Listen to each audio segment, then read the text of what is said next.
Europe में कयामत खेज गर्मी, लोग मरने लगे। ओमेगा ब्लॉक हीट वेव क्या होता है? यूरोप और अमेरिका में गर्मी क्यों बढ़ रही है? मुआज़िज़ दोस्तों, मैं हूं माजिद मलिक और आप तमाम देखने और सुनने वालों को अस्सलाम वालेकुम।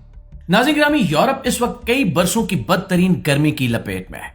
फ्रांस, स्पेन, बर्तानिया और दूसरे कई ममालिक में दर्जा हरारत खतरनाक हद तक बढ़ चुका है। सड़कें तप रही हैं, जंगलात में आग लगने के वाकयात बढ़ रहे हैं, अस्पतालों में गर्मी से मुतासर होने वाले मरीजों की तादाद में खतरनाक इजाफा हो रहा है और लाखों लोग शदीद मुश्किलात का सामना कर रहे हैं।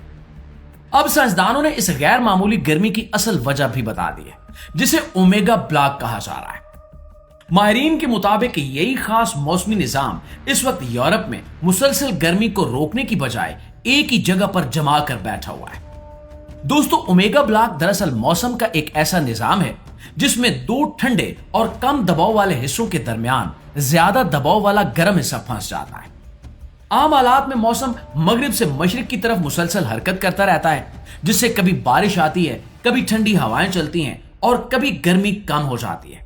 लेकिन जब ओमेगा ब्लॉक बन जाता है तो यह पूरा निजाम रुक जाता है और इसका नतीजा यह निकलता है कि गर्म हवा कई दिनों बल्कि कई हफ्तों तक एक ही इलाके में मौजूद रहती है और दर्जा हरारत मुसलसल बढ़ता रहता है। इस हाई प्रेशर की वजह से बादल बनने का अमल भी मुतासिर होता है और जब बादल नहीं बनते तो सूरज की तेज धूप मुसलसल जमीन पर पड़ती रहती है।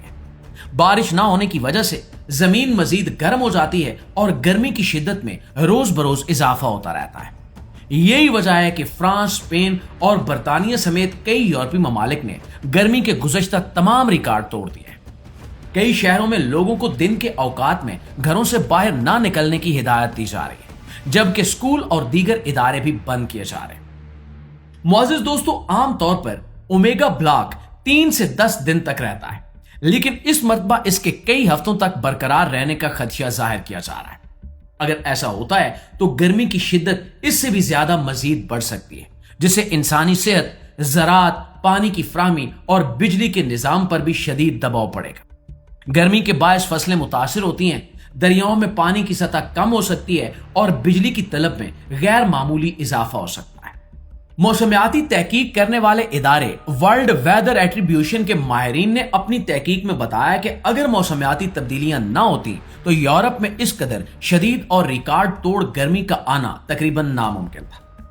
इनके मुताबिक इंसानी सरगर्मियों ने जमीन के कुदरती मौसम को तब्दील करके रख दिया है, जिसकी वजह से अब ऐसे खतरनाक हीट वेव्स पहले के मुकाबले में ज्यादा बार, ज्यादा देर तक और ज्यादा शिद्दत के साथ आ रहे हैं। नाज़रीन, साइंसदानों के मुताबिक कोयले, तेल और गैस के मुसलसल इस्तेमाल ने फिजा में बड़ी मिकदार में ऐसी गैसें शामिल कर दी हैं जो जमीन की गर्मी को बाहर जाने से रोकती हैं। सनती दौर शुरू होने के बाद से जमीन का औसत दर्जा हरारत तकरीबन 1.4 डिग्री सेंटीग्रेड बढ़ चुका है। बज़ाहिर ये इजाफा कम महसूस होता है, लेकिन माहिरीन के मुताबिक यही मामूली इजाफा दुनिया भर में शदीद गर्मी, सैलाब, खुश्कसाली और तूफानों जैसे खतरनाक मौसमी वाकयात की बड़ी वजह बन चुका है। और माहिरीन ने एक बार फिर खबरदार कर दिया है कि अगर दुनिया ने फौरी तौर पर जहरीली गैसों के इखराज को कम करने के लिए मुअस्सर इकदामात न किए तो मुस्तकबिल में ऐसे हीट वेव्स मजीद खतरनाक शक्ल इख्तियार कर सकते हैं। इसके नतीजे में लाखों लोगों की जिंदगियां खतरे में पड़ सकती हैं, खुराक की पैदावार मुतासिर हो सकती है और कई इलाकों में पानी की शदीद किल्लत पैदा होने का खदशा भी बढ़ जाएगा। और दोस्तों, अगर दुनिया ने वक्त पर फैसला न किया तो आने वाले बरसों में ऐसे खतरनाक हीट वेव्स मामूल बन जाएंगे। इसलिए हुकूमतों, सनतों और आम शहरियों सबको माहौल के तहफ्फुज के लिए अपना किरदार अदा करना होगा, क्योंकि जमीन का दर्जा हरारत बढ़ने का असर किसी एक मुल्क तक महदूद नहीं रहता, बल्कि पूरी दुनिया इसके नताइज भुगतती है। जी तो मुआज़िज़ दोस्तों, ये थी हमारी आज की वीडियो और इस वीडियो के हवाले से आप लोगों की राय क्या कहती है नीचे कमेंट सेक्शन में हमें जरूर बताइएगा। वीडियो अच्छी लगी है, आपकी मालूमात में इजाफे का बायस बनी है तो हमारी इस कोशिश को सिर्फ एक लाइक और एक शेयर जरूर दीजिएगा। इंशाल्लाह आपकी खिदमत में हाजिर होते हैं एक नई वीडियो के साथ। तब तक अपना ढेर सारा ख्याल रखिए। अल्लाह ने के बाद।